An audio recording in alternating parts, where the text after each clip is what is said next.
Magdalene. She was the first one that Christ appeared to.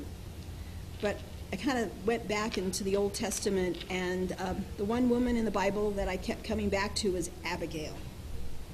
Anthony kind of touched on her story a little bit in his last sermon. But you can find her story in Samuel chapter 25.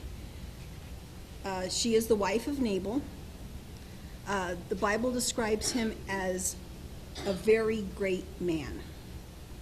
He had 3,000 sheep and 1,000 goats, but he was arrogant and foolish. His compounded stupidity and pride threatened to destroy Abigail's world. So to give you a little backstory on what was going on, and to show you Abigail's dilemma and what makes her a great woman. In ancient times, national borders were largely unmarked and mostly unguarded. Fortified cities controlled major travel routes, and those living in long distances in between could not depend upon the royal army protection. Cross-border raids were common, as bands of men without property made their living by stealing livestock, grain, and even women from undefended herdsmen and farmers. Abigail lived in such an area.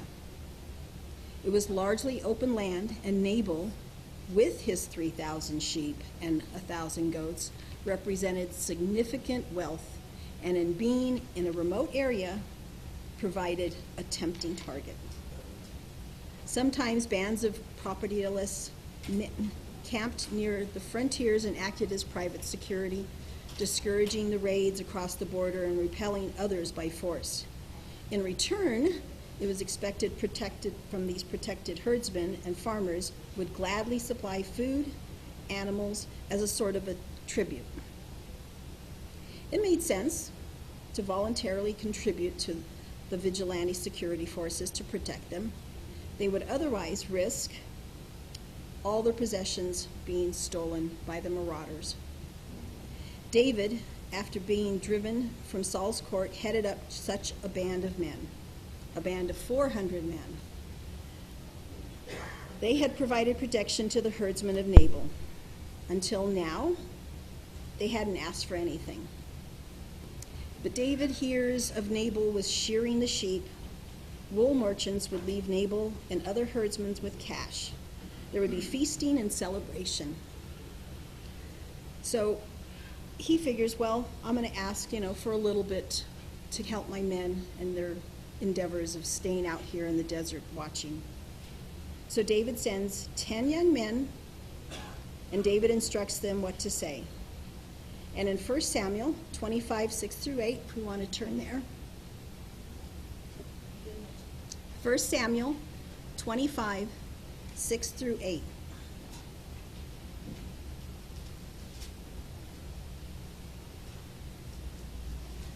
And David doesn't demand. He is very diplomatic when he's asking. And he tells the men to say, "Peace be with you, my brother, and with your family, and with all who belong to you. I have just heard that your shearers are with you. Now, when your shepherds were with us, we did them no injury. Neither did they miss anything while they were in Carmel. Ask your servants, and they will tell you. Look kindly on these men, since we come at festival time. Please give your servants and your son David whatever you can." David's request was respectful and reasonable. Nabal answers David's servant and says, and he's very rude, and he says, "Who is David? Who is this son of Jesse? There are many servants who break away from their masters these days. Shall I then take my bread, my water, and my meat that I have killed from my shearers and give it to men who I don't know where they come from?"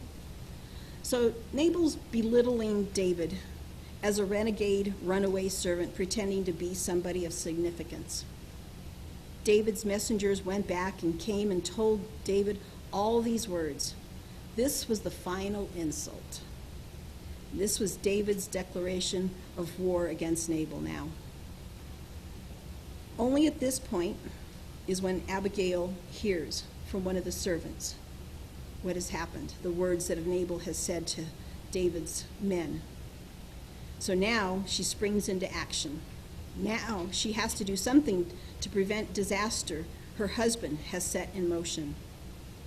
In verse 18 and 19, then Abigail hurried and took 200 loaves of bread.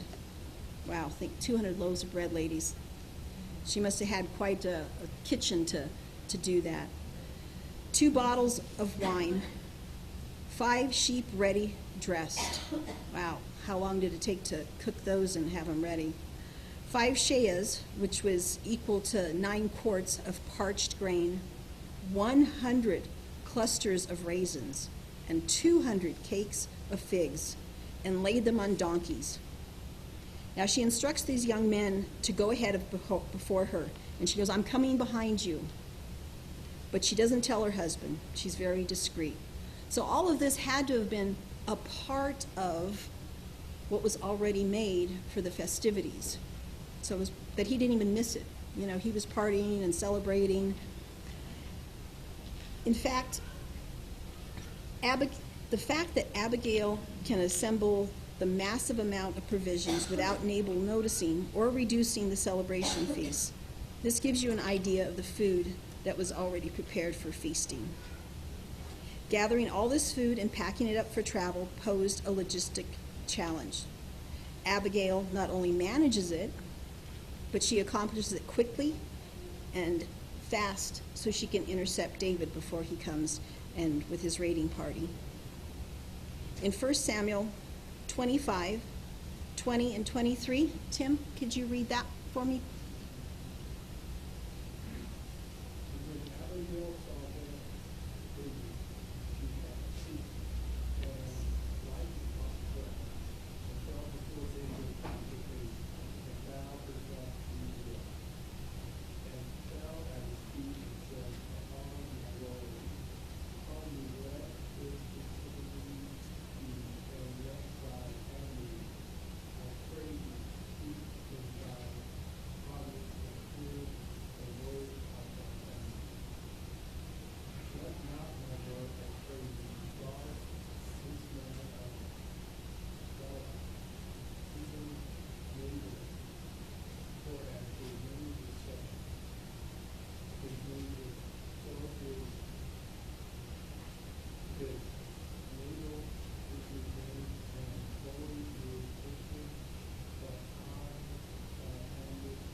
We see the same devotion and in Jacob when he comes to Esau. He sends gifts ahead of him to ease Esau's anger, and then he bows to him and says, you know, I am your servant. And here Abigail's doing the same thing. So she's saying, let the blame fall on me, but it's not my fault.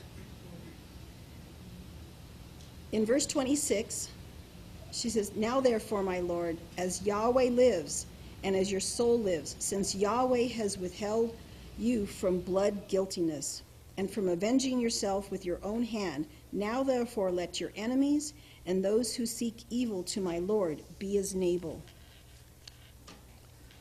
Her subtle appeal testifies to her wisdom. It is Yahweh, she suggests, who has prevented David from murder.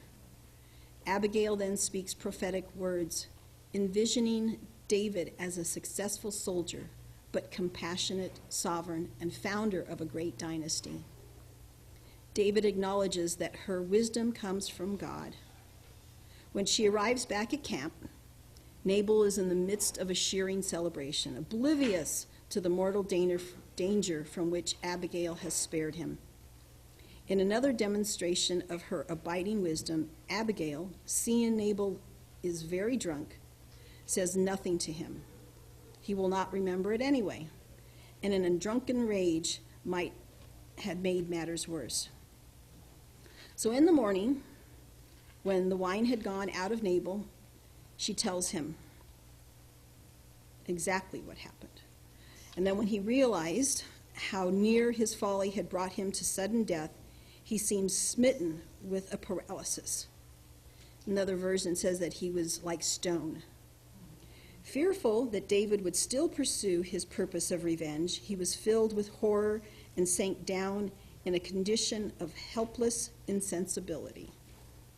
I guess into a coma or something. And then 10 days later, he dies. David will be king. Abigail not only reminded him of that, but she helped him become more kingly, to act as a generous and forgiving sovereign, not merely an ambitious warlord. Recognizing her wisdom, David decides he needs such a woman as his queen. She saves a future king from folly, sets him on a path to becoming a better man and monarch, and eventually she becomes his queen.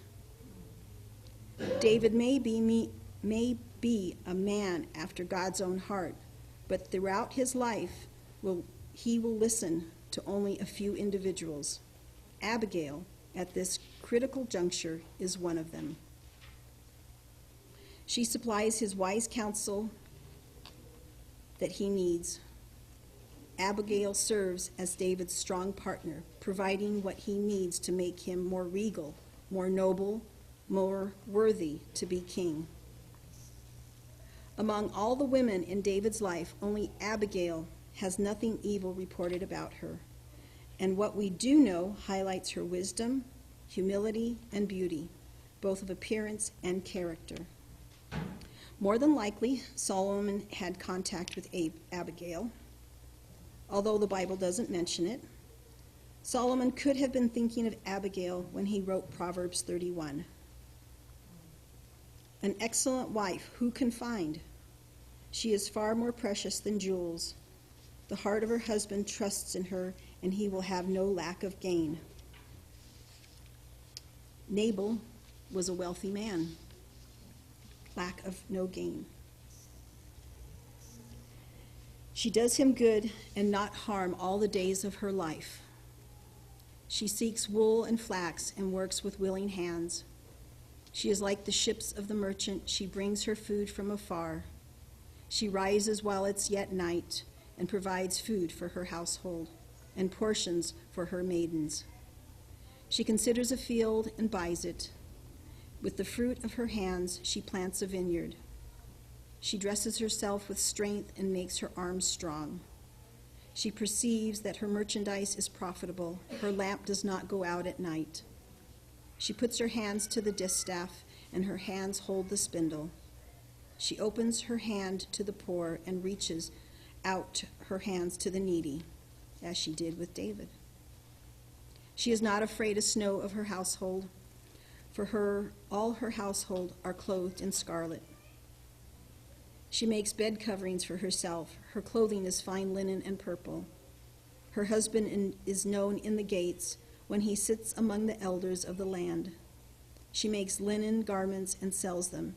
She delivers sashes to the merchant. Strength and dignity are her clothing, and she laughs at the time to come.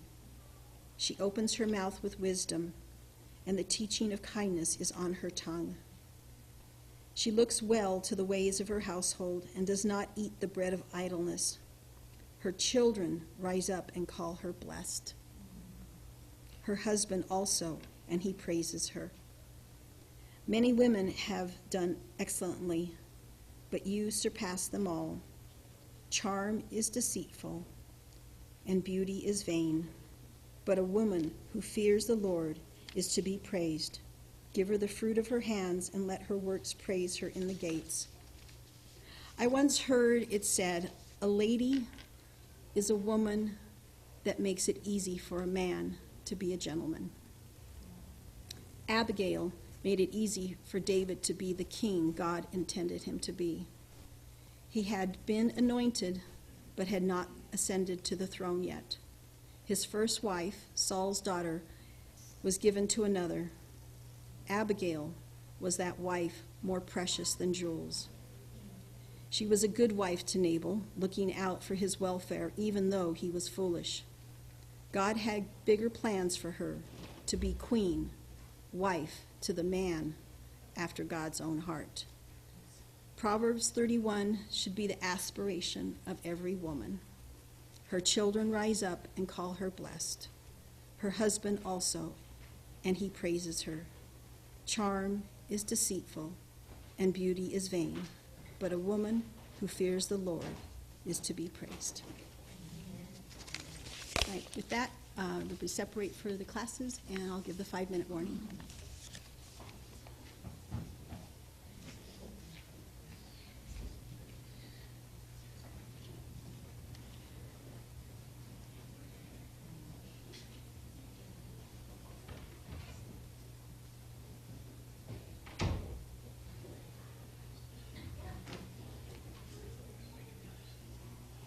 This is fine. This maybe could go up a little bit. Thank you so much, Angeline.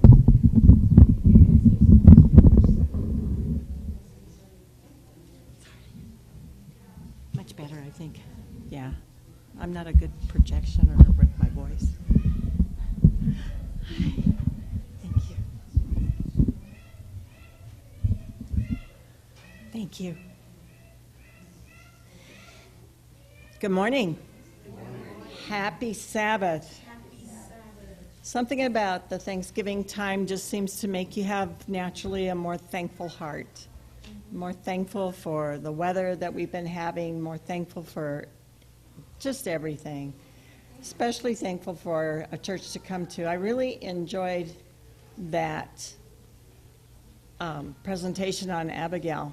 When I was thinking about Abigail, I was thinking we need some Abigails to go into politics, because we need that kind of character to change certain hearts and stuff. It was good. Thank you so much for doing that. In fact, I've enjoyed all of the presentations for personal growth that I've seen as we've talked about who is it that we would like to meet? Who is it that we'd like to meet in heaven one day?